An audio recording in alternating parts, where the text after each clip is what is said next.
The alarm blared through the halls of Earth Defense Command headquarters. Red lights flashed as military personnel rushed to their stations. Captain Alan Wright sprinted down the corridor, his heart pounding in his chest. After years of training, for this exact scenario, first contact was finally happening. Status report, he called out as he burst onto the bridge of the EDF Valiant, Earth's flagship defender. Lieutenant Grace Wilson looked up from her console, her face pale. "Sir, we've detected multiple objects entering the solar system beyond Neptune's orbit. They're massive, sir. Nothing like we've ever seen before." The main screen activated, showing a cluster of dark shapes moving steadily toward Earth. As the sensors zoomed in, the bridge crew fell silent. The vessels were enormous, some nearly the size of small moons, with sleek designs that spoke of advanced technology far beyond human capabilities. "How many?" Captain Wright asked, his voice steady despite the tension building in his chest. 57, large vessels, sir, with hundreds of smaller craft surrounding them," Wilson replied. Wright tapped his communication device. "Get me Admiral Hayes and Dr. Mason. Now." Dr. Olivia Mason stared at the incoming signals with growing concern. As Earth's leading xenolinguist, she had prepared for this moment her entire career. The strange patterns flowing across her screen represented the first alien communication humanity had ever received. "They're broadcasting on all frequencies," her assistant said. "Whatever they want everyone to hear it." Olivia nodded, her fingers flying across the keyboard as she fed the signals through her translation algorithms. The structure suggests a formal declaration or announcement, not random or threatening yet. Her computer pinged with an incoming call from Captain Wright. She accepted it while continuing to work on the translation. "Please tell me you have something, Dr. Mason," Wright's voice came through. "Working on it, Captain. The message is complex but has repeated patterns.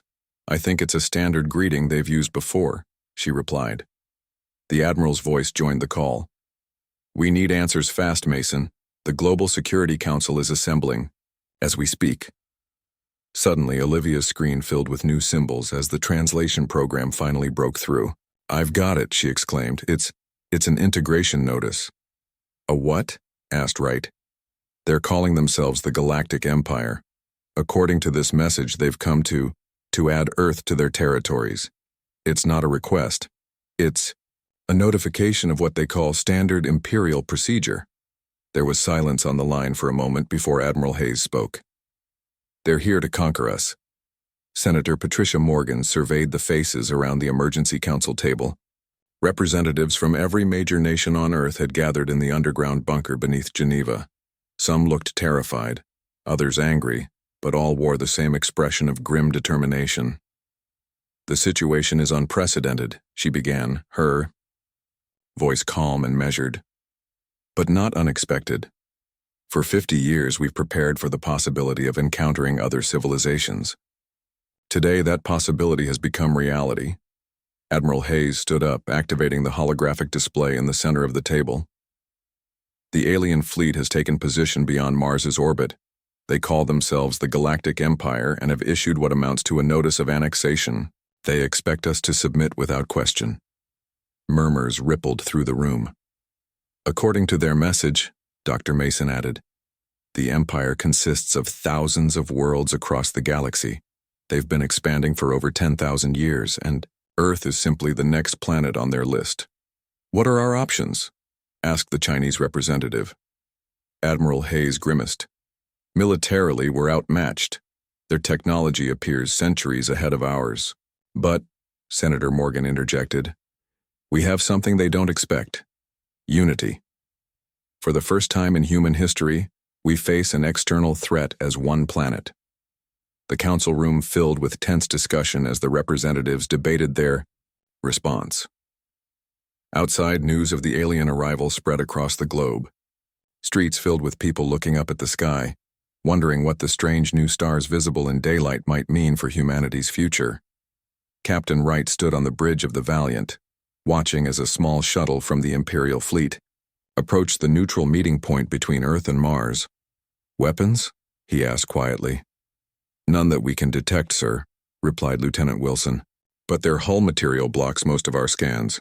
Wright nodded. Keep all systems ready. At the first sign of trouble, we withdraw. The view screen flickered to life, showing the interior of the Imperial shuttle. A humanoid figure with pale, blue skin and silver eyes regarded them coldly. I am Emissary Krell of the Galactic Empire, the alien said in perfect English. I come to inform Earth of the great honor bestowed upon it. Your world has been selected for full integration into the Empire. This is Captain Alan Wright of Earth. We appreciate your notification, but Earth is a sovereign world. We make our own decisions about our future. The emissary's expression didn't change. You misunderstand, Captain. This is not a negotiation. The Empire has claimed this system. Resistance is both futile and unnecessary. Imperial rule brings peace, technology, and prosperity. Wright leaned forward. And if we choose to remain independent? No world chooses independence from the Empire, Krell replied. We will arrive to begin the integration process in 3 Earth days. Prepare your leaders and population for transition to Imperial governance. The transmission cut off abruptly. Back in the council chambers, the representatives had reached a consensus. As Admiral Hayes delivered the report from Captain Wright's meeting, Senator Morgan stood up. For thousands of years we've fought among ourselves, she said. We've divided our planet with borders and ideologies, but today those differences mean nothing. We face a choice that will define humanity forever: submit to alien rule or defend our freedom. She looked around the room, meeting each representative's eyes. I propose we send a unified message. Earth belongs to humanity. No empire, however ancient or powerful, has the right to claim us. The vote was unanimous. 3 days later, Captain Wright stood again on the bridge of the Valiant. Behind him, Earth's combined defense fleet formed a protective line. It wasn't much compared to the Imperial Armada, but it was humanity's statement. Open a channel to the Imperial flagship, he ordered. When the alien commander appeared on screen, Wright delivered humanity's response. This is Captain Alan Wright of the Earth Defense Force. I bring a message from the United Nations of Earth to the Galactic Empire. Earth and all territories within the Sol system are sovereign space under human protection. We acknowledge your empire's power and reach, but we reject your claim. Earth is not for sale, negotiation, or conquest. By unanimous declaration of Earth's nations, no Galactic Empire ships are allowed in Earth space. Any attempt to violate our sovereignty will be met with all necessary force. Wright paused, then added, This is not just our answer today. This is humanity's answer forever. The Imperial commander's face twisted with surprise, then amusement. He let out a chilling laugh that echoed across the bridge. How quaint, he said. No one defies the Empire. You will learn this lesson soon. As the transmission ended, Wright exchanged glances with his crew. They all knew what was coming. The first battle for Earth's independence was about to begin. 3 days passed after Captain Wright delivered Earth's defiant message. The Imperial fleet remained just beyond Mars's orbit, their massive ships creating new constellations visible from Earth's surface. People everywhere watched the skies with a mixture of fear and determination. They're moving, Lieutenant Grace Wilson announced on the bridge of the Valiant. A single vessel has broken formation and is heading toward Earth. Captain Wright studied the approaching ship on the main screen. It was smaller than the others, but still impressive. They're broadcasting a message, Wilson said. Audio only. Let's hear it, Wright ordered. A smooth voice filled the bridge. Attention Earth forces. The Empire acknowledges your unusual response. We request permission to send a diplomatic shuttle to discuss matters further. As a show of good faith, this will be an unarmed vessel with only 10 representatives. Admiral Hayes's voice came through the comm system. What do you think, Captain? Wright considered carefully. It could be a trap, but refusing to talk makes us look afraid. I recommend allowing a single shuttle, heavily monitored. Agreed, said Hayes. But they land at the orbital station, not on Earth itself. Lord Executor Zorvax, commander of the Imperial fleet, glared at the view screen showing Earth's blue-green sphere.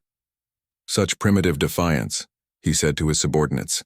In 10,000 years, No species has ever rejected Imperial integration. The assessment team is prepared, my lord, reported his aide.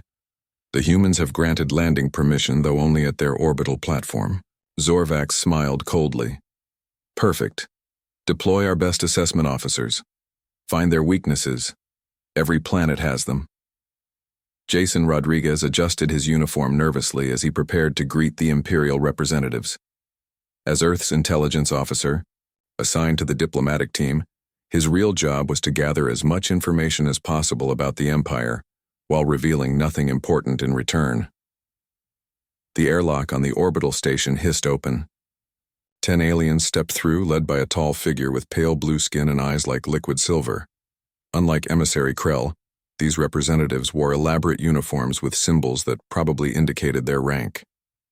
"Welcome to Earth space," said Governor Susan Clark of Mars Colony, who had been chosen as humanity's chief representative. "I am Governor Clark. We hope for productive discussions." The lead alien bowed slightly. "I am High Assessor Ven. The glorious Empire appreciates your willingness to dialogue before the integration process begins." Governor Clark's smile remained fixed. "To be clear, we're here to talk, not to plan integration. Earth has already stated its position." High Assessor Ven's expression didn't change. "Yes, your charming declaration. We have much to discuss about that." Over the next few days, the Imperial representatives toured the orbital station. They asked countless questions about Earth's government, military capabilities, and technologies. Rodriguez noticed they seemed particularly interested in Earth's defense systems and power generation. During a formal dinner on the third night, Rodriguez managed to position himself near two Imperial officers speaking quietly in their native language. His hidden translator picked up fragments of their conversation. Standard Class 3 resistance. Orbital defenses minimal. Recommend 4 battle groups for swift pacification. Rodriguez kept his face neutral as he sipped his drink. They were planning an invasion, just as Earth's leaders had suspected. Captain Wright stared at the data from the monitoring systems. "They're scanning everything. Their diplomatic shuttle is equipped with advanced sensors." "Of course it is," said Lieutenant Wilson. "They're assessing our strengths and weaknesses." Wright nodded grimly. "Let's give them something to think about. Signal Admiral Hayes. It's time for Operation Mirror." The Imperial representatives looked startled when Governor Clark invited them to observe an emergency response drill on the station. As they watched through thick windows, dozens of small, sleek vessels suddenly appeared around the station, seemingly from nowhere. "What are those?" asked High Assessor Ven, poorly concealing his surprise. "Oh, just some of our stealth defense craft," Clark replied casually. "They can remain undetected until activated. We have hundreds positioned throughout the solar system." This was partially true. Earth did have stealth technology, though not nearly as advanced as Clark was implying. But the Imperial representatives didn't need to know that. Later that same day, Rodriguez was escorting 2 Imperial officers through the station's communication center when all screens suddenly displayed text in the Imperial language. "Interesting security measures you have," commented one officer, trying to appear unconcerned. Rodriguez feigned confusion. "What do you mean?" "Your screens are displaying our ship communications," said the officer stiffly. "Are they?" Rodriguez asked innocently. "I can't read your language." It was a calculated risk, revealing that Earth had cracked their communication codes, but Earth's leaders had decided to show the Empire that humans weren't as primitive as they assumed. In the private meeting room assigned to the Imperial delegation, High Assessor Ven was furious. "They're playing games with us," he hissed. "No species at their development level should have stealth technology or the ability to intercept our secure communications." "The data doesn't make sense," another assessor replied. "Their visible technology appears centuries behind ours, yet they have these unexpected capabilities. Lord Executor Zorvax needs this information immediately," Ven decided. "Humans are either hiding advanced technology or have powerful allies. Either way, they cannot be allowed to remain independent." On the 5th day, the Imperial delegation requested an emergency meeting with Earth's representatives. Captain Wright stood beside Governor Clark as High Assessor Venn delivered the Empire's message. The glorious Empire has considered Earth's position, Venn began formally. While we respect your desire for self-governance, Imperial law is absolute. You have two options: accept willing integration with full citizen benefits, or face immediate occupation. You have 1 Earth week to decide. Governor Clark stood tall. We don't need a week. Earth's answer remains unchanged. We choose independence. Then you choose the hard path, Venn replied coldly. Know that in the Empire's long history, no world has ever successfully resisted. We will return with overwhelming force. After the Imperial delegation departed, Earth's leaders gathered in an emergency session. Admiral Hayes addressed the grim-faced representatives. They'll be back, and in greater numbers, he said. But thanks to Officer Rodriguez's intelligence, we know they underestimate us. They believe this will be a simple pacification mission. It's time for the shield, announced Senator Morgan. We've kept it secret for exactly this situation. Captain Wright looked surprised. The planetary shield? It's operational? Admiral Hayes nodded. Dr. Franklin and her team completed it last year. It was meant to be Earth's last line of defense, but now it will be our first. Will it hold against their weapons? Asked Governor Clark. We'll find out soon, Hayes replied grimly. But the Empire isn't the only one with surprises. As the Imperial shuttle rejoined the main fleet, Earth's hidden satellites activated. Energy beams shot out from dozens of points across the solar system. Connecting in a vast network, a shimmering barrier began to form, enclosing the entire inner solar system. On the Imperial flagship, Lord Executor Zorvax watched in shock as his fleet's communications with the Greater Empire suddenly went silent. Impossible, he whispered. The humans had just cut off his fleet from the rest of the galaxy. For the first time in his long military career, Zorvax felt a flicker of uncertainty. These humans were not what they seemed to be. 2 weeks passed since Earth activated its planetary shield. The Imperial fleet had attempted several times to break through the energy barrier, each attempt failing. Inside the shield, humanity prepared for war. Admiral William Hayes stood in Earth Defense Command's main operations center, surrounded by holographic displays showing the positions of every Earth vessel and the Imperial fleet. They're regrouping, he said, pointing to the largest cluster of enemy ships. Looks like they're finally ready for a coordinated attack. Captain Alan Wright nodded. My ship is ready, sir. The Valiant and her battle group can deploy within 30 minutes. Good. But we need something more than just our standard fleet, Hayes replied. He tapped a communication panel. Get me Lieutenant Commander Davis. Lieutenant Commander Eric. Davis was not what most people expected in a military leader. He was shorter than average with a quick smile and restless energy. But he was also Earth's leading expert in what he called space guerrilla warfare. You wanted to see me, Admiral? Davis asked as he entered Hayes's office. It's time for your shadow fleet to earn its keep, Hayes said. The Imperials are preparing a major assault on the shield. When they commit their forces, I want your ships to hit them from behind. Davis grinned. The shadow fleet has been ready since day one, sir. My pilots are getting bored hiding in the asteroid belt. Hayes showed him the battle plan. Captain Wright will engage them head-on with our conventional forces. When they're fully committed, your ships will strike here, here, and here. He pointed to key positions behind the Imperial formation. We'll make them regret underestimating us, Davis promised. On the Imperial flagship, Lord Executor Zorvax reviewed the attack plan with his commanders. The human shield technology is impressive but not impenetrable, he said. Our analysis shows energy fluctuations at these 3 points. He highlighted areas on the holographic model of Earth's shield. Concentrate all firepower there. And once we're through, asked a commander. We disable their orbital defenses first, then target their major military installations, Zorvax replied. We need to break their will quickly. No species has ever maintained resistance after the first Imperial assault wave. Dr. Lisa Franklin hadn't slept properly in days. As head of Earth's Weapons Research Division, she had been working non-stop to improve the shield system and analyze the Imperial weapons data. Their energy signatures are unlike anything we've seen before. she explained to Admiral Hayes and the other military leaders. But they have a pattern. Their weapon systems connect to a central command network. If we can disrupt that network, we could disable their weapons. Hayes finished her thought. Exactly. Franklin nodded. But we need to get close enough to plant the disruptors directly on their ships. Captain Wright stepped forward. My team can do it. The Valiant can get us close enough during the battle. It's a suicide mission, Hayes warned. Not if we have the right distraction, Wright replied. The Imperial attack began exactly as Earth had predicted. 50 warships concentrated their firepower on the shield's weakest points, their energy weapons creating spectacular light shows visible from Earth's surface. Captain Wright watched from the bridge of the Valiant as the shield held. Barely.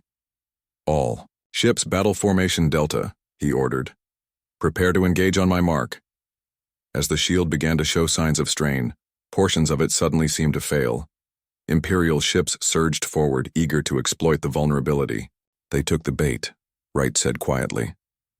Just as the lead Imperial ships passed through the failed sections of the shield, the barrier snapped back into place, trapping several enemy vessels inside while cutting them off from the main fleet. Now, Wright commanded. Earth's defense fleet emerged from hiding positions around the Moon and Mars, engaging the isolated Imperial ships. The smaller, more maneuverable Earth vessels swarmed their larger opponents. Meanwhile, hidden in the shadow of a small asteroid, Lieutenant Commander Davis watched the main Imperial fleet repositioning to help their trapped comrades. Shadow Fleet, execute Operation Hornet's Nest, he ordered. Dozens of stealth ships suddenly appeared behind the Imperial formation. Earth had been secretly building these specialized vessels for decades, small, nearly undetectable ships designed for hit-and-run attacks.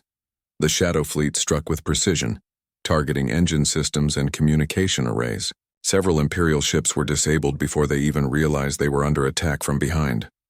Inside his flagship, Lord Executor Zorvax watched in growing alarm as battle reports flooded in. How did they get behind us? He demanded.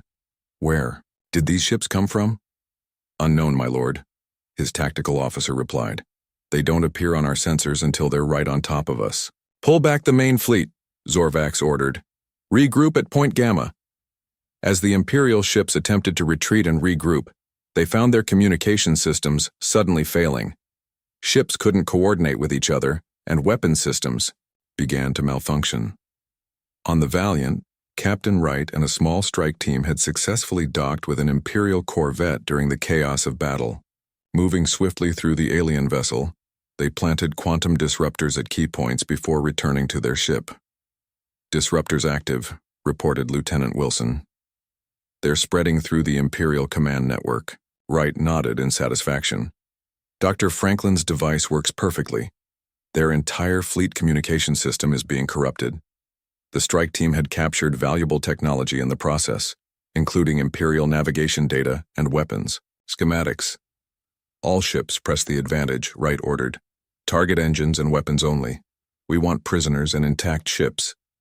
For the first time in thousands of years, an Imperial battle group was in retreat. As Earth forces secured their unexpected victory, Admiral Hayes addressed the United Earth Council. Today we won our first battle against the Empire, he said. But this is just the beginning. They will return with a larger force. Governor Susan, Clark of Mars Colony, stood up. Mars stands with Earth. Our defense forces are yours to command, Admiral. Other colony representatives made similar pledges.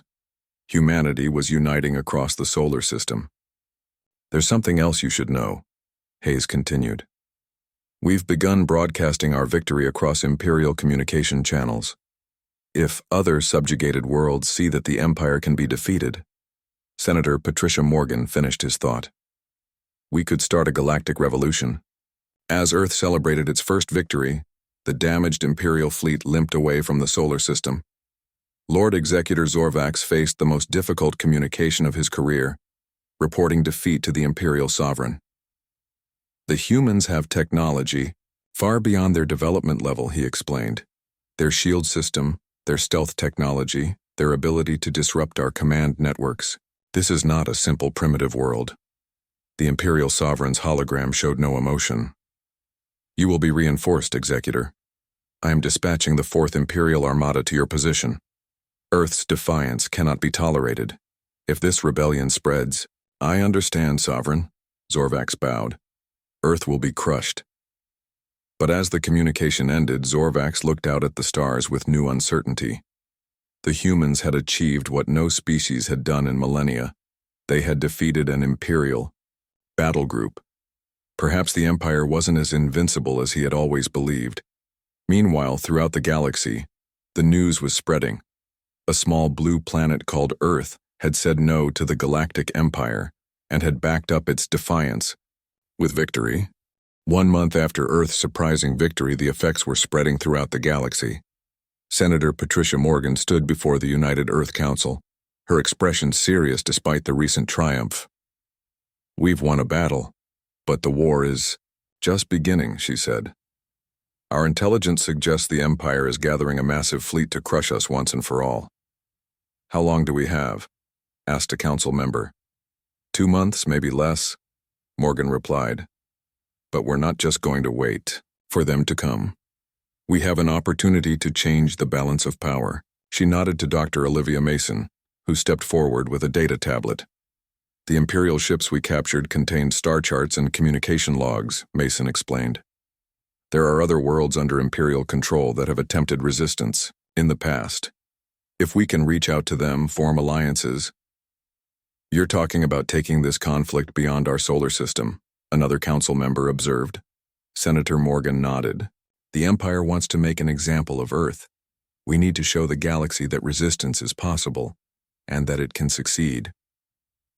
Captain Victor Hammond of the stealth intelligence vessel, Shadow Step, reviewed his mission parameters one final time. His ship was one of Earth's most advanced, designed for long-range reconnaissance and now modified with technology from the captured Imperial vessels. Our mission is clear, he told his crew. We'll use the Imperial jump routes to reach these 5-star systems. He pointed to highlighted points on the star chart.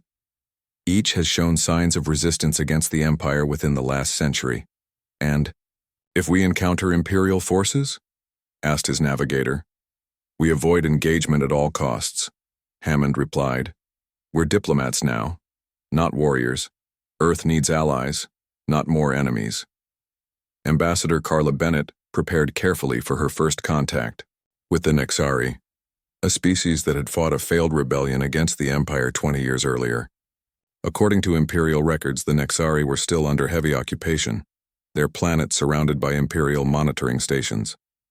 Approaching their world had been difficult, requiring all the stealth technology the Shadow Step possessed. Now, making contact without alerting Imperial forces would be even harder. We're picking up a transmission from the surface, reported the communications officer. It's directed at us on a frequency the Imperials don't monitor. Bennett looked surprised. They know we're here. Put it through. A face appeared on the screen, vaguely reptilian with iridescent scales and large, intelligent eyes. Unknown vessel, the Nexari said in accented Imperial standard language. Your ship matches no Imperial design. Identify yourself. Bennett stepped forward. I am Ambassador Carla Bennett of Earth. We've come seeking allies against the Galactic Empire. The Nexari's eyes widened. Earth? The world that defeated an Imperial battle group? He suddenly looked nervous. You should not have come here. The Empire has spies everywhere. We bring technology that can disrupt Imperial communications and shields, Bennett said quickly. Earth stands ready to share what we've learned. The Nexari was silent for a long moment. Meet me at these coordinates. Come alone. If what you say is true, you may have found your first ally. Back on Earth, Dr. Mason worked tirelessly to decode more of the Imperial archives captured during the battle. Deep in the encrypted files, she found something unexpected. Admiral Hayes. Senator Morgan, she called, her voice excited. I think I've found something important. The leaders gathered in her laboratory as she displayed ancient Imperial star charts on the main screen. According to these records, the Empire wasn't always so large, she explained. 10,000 years ago, it was just a small collection of star systems in this region. She pointed to a distant part of the galaxy. And this helps us how? Hayes asked. Because I've also found references to something called the Core Protocol, Mason replied. It appears to be the central command system for their entire empire. Every ship, every weapon, every communication network, all controlled through a hierarchical system that traces back to a single point. Morgan leaned forward. A weakness. Potentially, Mason nodded. If we could disrupt this core protocol, we might be able to disable Imperial forces throughout the galaxy, at least temporarily. Where is this core located? Hayes asked. That's the problem, Mason sighed. The location is heavily encrypted, but based on these ancient maps, I believe it must be in their original territory. While Earth's leaders planned their strategy, General Frank Miller oversaw preparations for ground defense.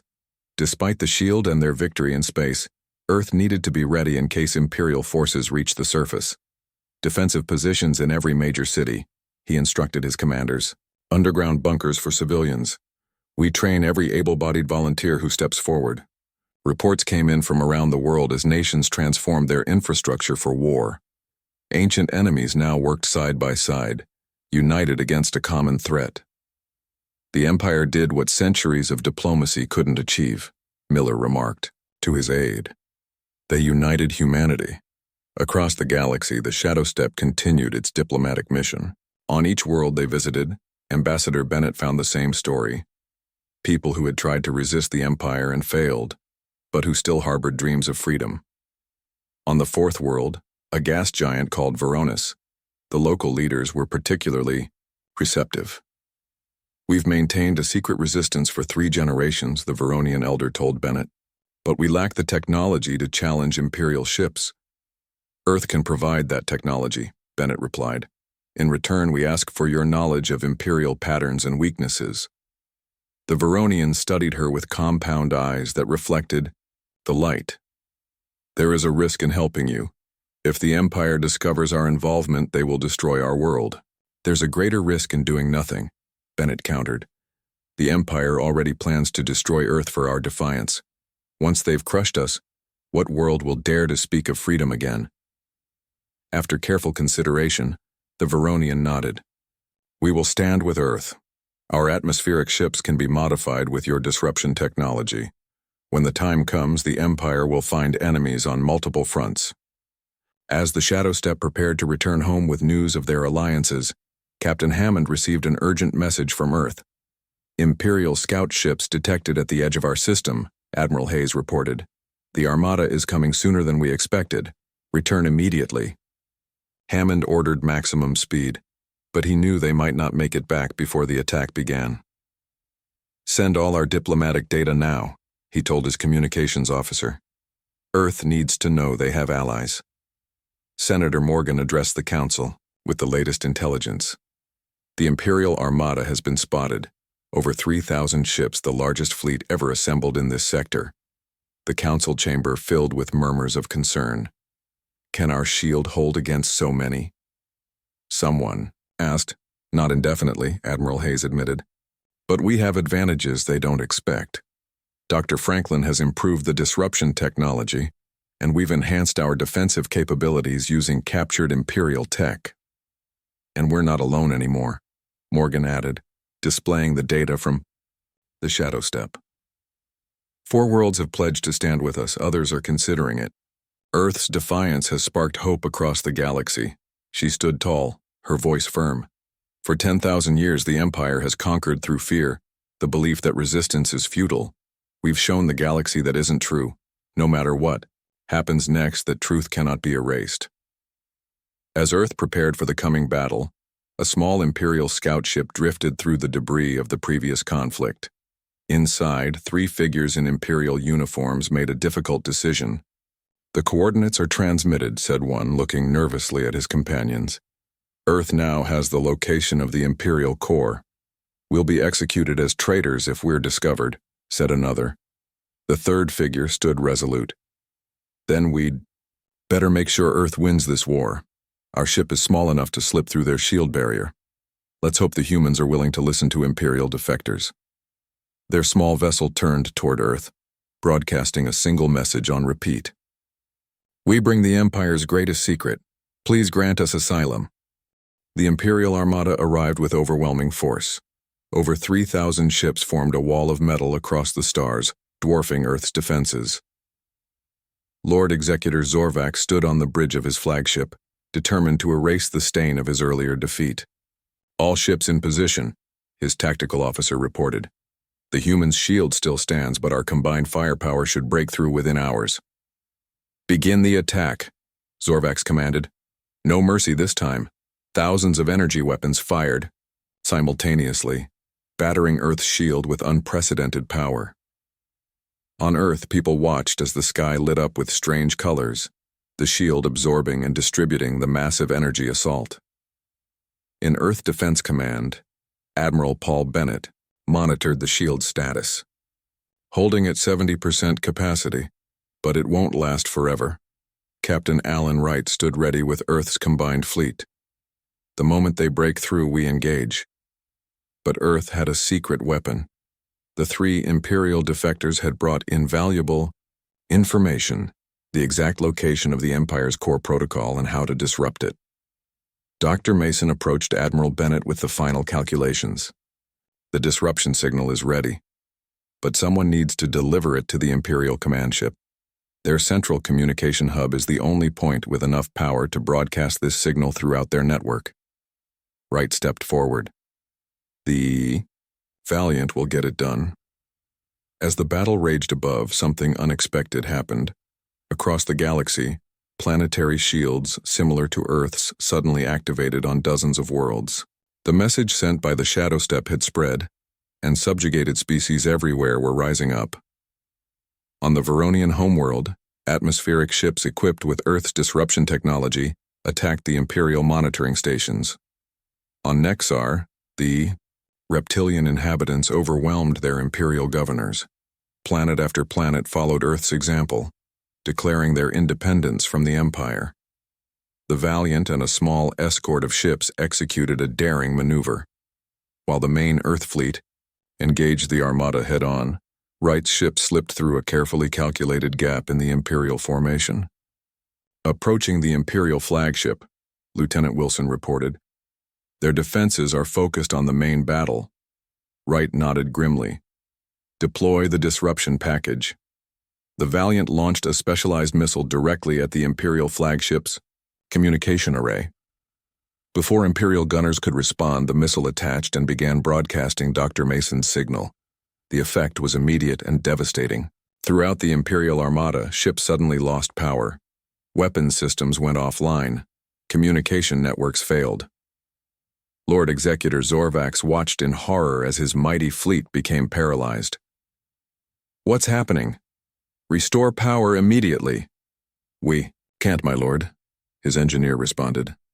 "Something is corrupting the core protocol. The entire command structure is failing." With the Imperial ships disabled, Earth's fleet pressed its advantage, not to destroy, but to capture. One by one, Imperial crews surrendered, unable to fight without their central command system. On Earth, Senator Morgan addressed a worldwide broadcast. "Today, humanity has secured not just our freedom, but potentially freedom for countless worlds across the galaxy. The Empire's grip has been broken." 1 year later, Representative Linda Grant stood on the stage of the newly constructed Alliance Hall on Earth's moon.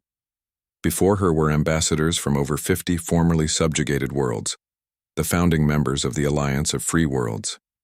"For 10,000 years, the Galactic Empire ruled through fear and force," she began.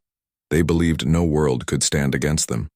Earth proved them wrong, not because we were stronger, but because freedom is stronger than tyranny." The assembled delegates applauded. Among them sat former Imperial citizens who had chosen freedom over servitude. "The Empire still exists," Grant continued truthfully. "They control many regions of space. But for the first time in millennia, free worlds exist beyond their reach. Together we will ensure that freedom continues to spread across the stars." At the edge of Alliance space, Captain Wright's new ship, the Defender, patrolled the boundary. Behind him lay free worlds. Ahead, the diminished but still dangerous Empire. An Imperial scout ship approached the border. Wright opened a communication channel. Imperial vessel, this is Captain Alan Wright of the Alliance Defense Force. You are approaching free space. The Imperial commander appeared on screen, looking both curious and cautious.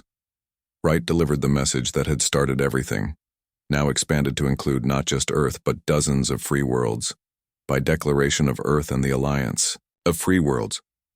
No Galactic Empire ships allowed. The Imperial ship paused, then slowly turned around. The message was clear.